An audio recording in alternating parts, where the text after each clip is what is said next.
Excelsior news में आप सभी का स्वागत है। मैं हूं रुतेश गुप्ता। दर्शकों, आज हमारे खास मेहमान हैं दीपक पुनिया जी, जिन्होंने हाल ही में एशियन गेम्स में रेसलिंग में जो है सिल्वर मेडल लेकर जो है भारत को जो है प्राउड महसूस करवाया। जम्मू कश्मीर के दौरे पर हैं, जम्मू में आए हैं, हमारे खास मेहमान हैं। इनकी जर्नी के बारे में इन्हीं से हम जानेंगे। अगला पड़ाव किस तरह की तैयारी कर रहे हैं, सब जो है विस्तार से जानने की कोशिश करेंगे दीपक पुनिया जी से। दीपक जी, बहुत बहुत स्वागत आपका जम्मू में खासकर। Thank you sir, thank you. तो जम्मू में सबसे पहले मैं ये जानना चाहूँगा, कोई खास मोटिव लेकर आए हैं? जम्मू में आने का क्या मकसद था आपका? देखो जी, जम्मू में मेरा आने का मोटिव था, एक तो माता रानी के दर्शन करने थे और हमारे जो विक्रांत सर हैं जो हमारे को यहाँ तक लेके आए, जिनकी वजह से मैं आज यहाँ पे बैठा हूँ, उनको पर्सनली मिलने के लिए हम यहाँ पे आए हैं। तो दीपक जी, जिस तरह से रेसलिंग की बात करें तो इस वक्त जो है एशियन गेम्स में जो है आपने सिल्वर मेडल जीता है। गोल्ड की आपने काफ़ी तैयारी की थी और अटेम्प्ट भी किया था। चलिए, सिल्वर लाए, काफ़ी प्राउड महसूस करवाया और कई और प्लेयर्स भी थे वहाँ पर, लेकिन मेडल जो है एक ले कर आए। क्या कहना चाहते हैं? देखो जी, सबसे जो बड़ी चीज़ है वो ये है कि मैंने अपना पूरा 100% दिया। इस चीज़ से मैं बिल्कुल संतुष्ट हूँ कि हाँ, मैंने अपना बेस्ट करा और आगे और भी बेस्ट देंगे हम अपना। जर्नी की बात करते हैं, आपका सफ़र कहाँ से शुरू हुआ और कहाँ लेकर जाएंगे आगे? सर, मेरा सफ़र है वो गांव के मिट्टी के अखाड़े से स्टार्ट हुआ। गांव में जैसे बच्चे खेलने जाते हैं, हम भी वैसे ही खेलने कूदने के लिए जाते थे मिट्टी में। तो वहाँ से मेरी स्टार्टिंग हुई। मेरे ताऊ जी के लड़के हैं, वो पहलवानी करते थे, तो वो मेरे को वहाँ पे लेके जाते थे। फिर मिट्टी में खेलते खेलते हम दंगल खेलने लग गए। दंगल खेलते खेलते फिर हम 2015 में दिल्ली आ गए थे। 2014-15 में फिर हमने मैट की ट्रेनिंग स्टार्ट कर दी और एक ये था कि हाँ, हमारे को इंटरनेशनल होना है। फिर कुछ दिन बाद मेरे को विक्रांत महाजन सर मिले और उन्होंने मेरे को सपने दिखाए कि बड़ा सोचो, बड़ा करो और हम ओलंपिक से भी मेडल जीत सकते हैं, वर्ल्ड चैम्पियन से भी मेडल जीत सकते हैं। और जैसे बड़े वेट में है ना, बहुत कम इंडिया के पास मेडल हैं, तो सबको ये लगता था कि हाँ, बड़े वेट में कोई अचीव नहीं कर सकता है, ये है वो। तो विक्रांत सर ने मेरी बहुत ही ज़्यादा मतलब सोच ही चेंज कर दी। मोटिवेट नहीं, सोच ही चेंज कर दी और उनकी वजह से मैं आज यहाँ पे बैठा हूँ। एशियन गेम्स में मेडल जीता मैंने, कॉमनवेल्थ गेम्स में भी गोल्ड मेडल जीता और वर्ल्ड चैम्पियनशिप में मेडल जीता, एशिया में मेडल जीता। बस अभी एक ही मेडल बाकी है, वो ओलंपिक का मेडल है और वो भी हम बिल्कुल अभी पेरिस ओलंपिक में गोल्ड मेडल जीतेंगे। बिल्कुल, पूरे देश की शुभकामनाएं जो है वो आपके साथ हैं। डिफ़िकल्टीज़ की बात करते हैं, हर्डल्स की बात करते हैं, जिस तरह से आपने मिट्टी से शुरुआत की, उसके बाद आपका सफ़र जो है मैट पर आया। कितनी हर्डल्स जो हैं एक फेस करनी पड़ती हैं और कितनी हर्डल्स आपने फेस की? देखो जी, हर चीज़ में कुछ ना कुछ चलता रहता है, कुछ ना कुछ डिफ़िकल्टी आती रहती हैं, पर जो उनसे ऊपर उन चीज़ों को नीचे रखेगा और सिर्फ सक्सेस देखेगा कि हाँ, मेरे को ये अचीव करना ही है, तो वो चीज़ है ना फिर दब जाती है। बिल्कुल, अर्जुन की तरह जो है लक्ष्य साफ होना चाहिए। बिल्कुल जी, बिल्कुल बिल्कुल साफ, पूरा फोकस और अपना 100% देने की कोशिश होनी चाहिए कि बस मेरे को 100% देना है और मेरे को कुछ नहीं करना बस।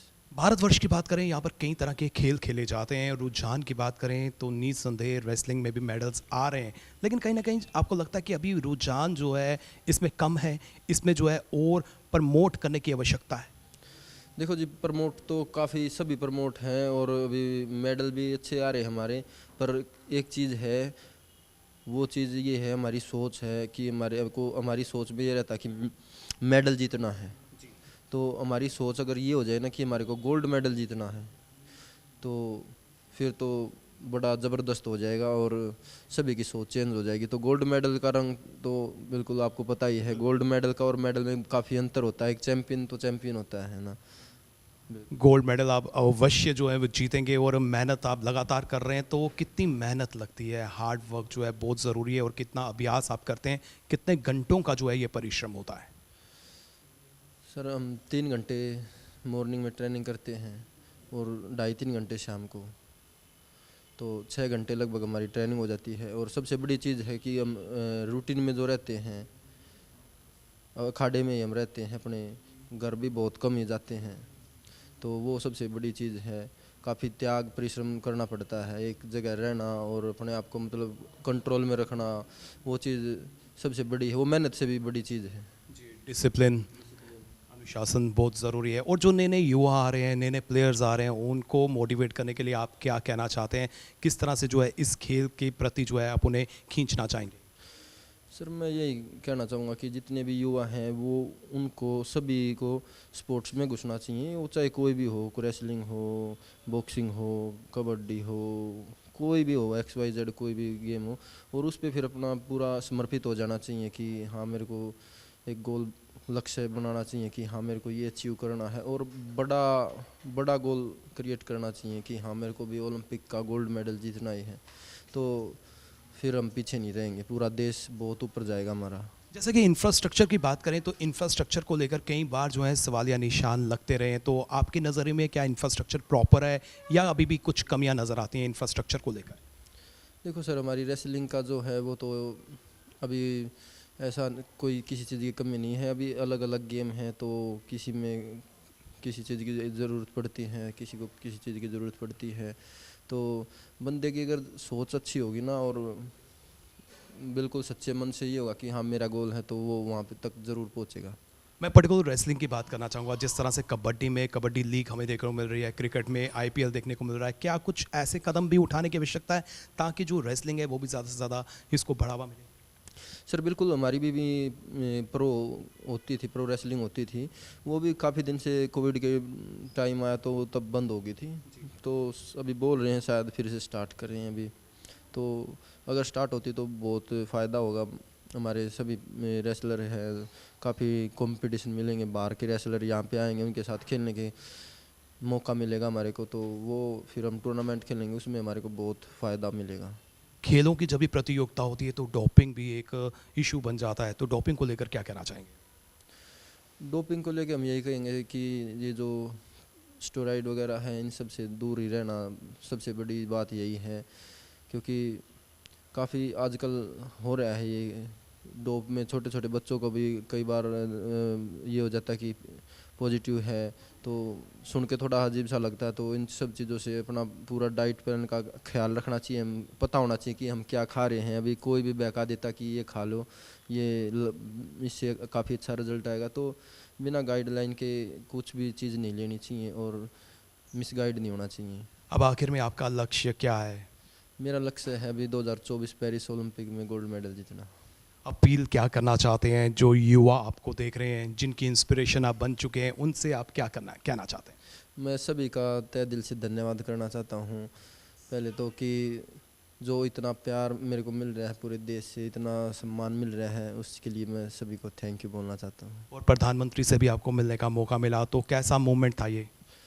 देखो सर, प्रधानमंत्री जी से मिलने का सौभाग्य प्राप्त हुआ है, वो बड़ा ज़बरदस्त था। वैसे तो मैं पहले भी कई बार मिला हूँ, ओलंपिक के टाइम पे मिला हूँ, कॉमनवेल्थ गेम्स के भी टाइम पे मिला हूँ, अभी भी मिले हैं और भी मिले हैं काफ़ी टाइम, तो बड़ा सौभाग्यशाली मानते हैं हम अपने आप को कि बार बार हमारे को प्रधानमंत्री जी से मिलने का मौका मिल रहा है, तो बड़ी अच्छी बात है।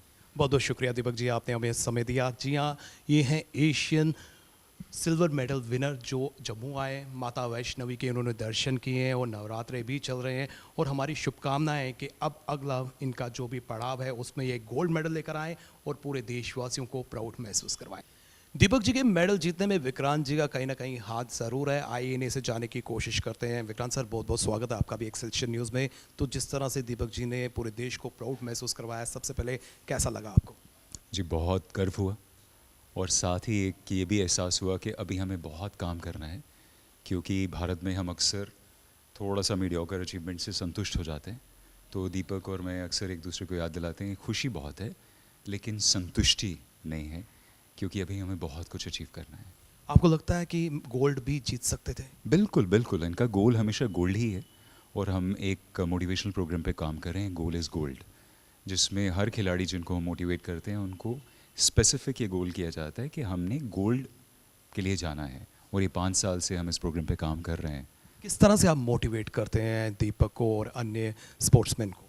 जी, गोलीड प्रोग्राम हमने एक इस्टेब्लिश किया हुआ है, विच हैव डिवाइस्ड।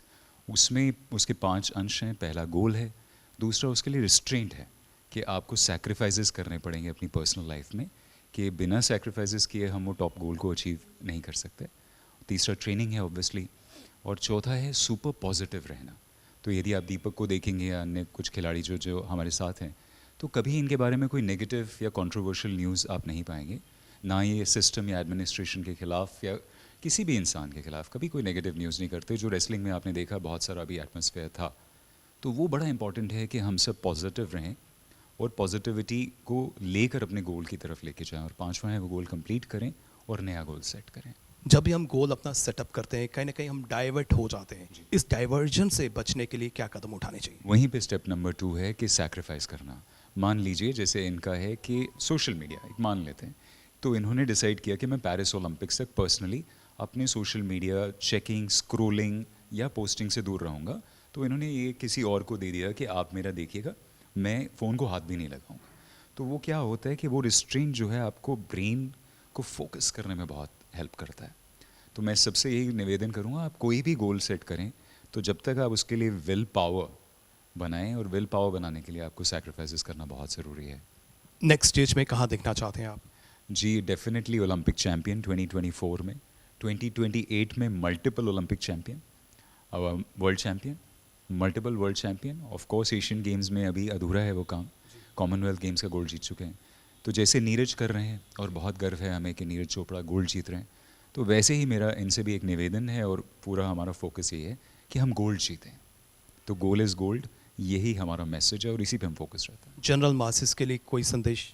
जी बिल्कुल, ये कि हमारी कंट्री में हम 1.4 बिलियन प्लस हो चुके हैं, तो जितने पॉजिटिव गोल्स हम सभी बनाएंगे, आप, मैं, हम सभी, तो उतना ही ज़्यादा कंट्री को भी बेनिफिट होगा, स्पोर्टिंग इकोसिस्टम को होगा, क्योंकि एथलीट सोसाइटी में से आएगा।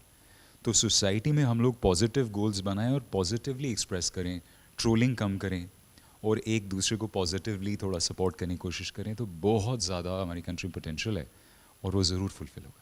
आखिर में श्रेय जो है आप दीपक को देते हैं या कहीं ना कहीं खुद लेना चाहते हैं? मैं बिल्कुल श्रेय के पात्र यही हैं, इनके पेरेंट्स हैं जिस इकोसिस्टम से आए हैं, इनके कोचेस हैं, सभी हैं। बाकी ये है कि हवन हो रहा है तो सभी उसमें अपनी आहुति दे रहे हैं, तो छोटी सी आहुति हम भी दे रहे हैं। बहुत बहुत शुक्रिया विक्रांत जी, आपने समय दिया। जी हाँ, ये हैं विक्रांत महाजन, जिन्होंने कहीं ना कहीं जो है हर कदम पर जो है दीपक को मोटिवेट किया ताकि वो मेडल विनर बन सके। फिलहाल हमारी पूरी टीम को दीजिए इजाज़त और आप देखते रहें एक्सएलसी न्यूज़।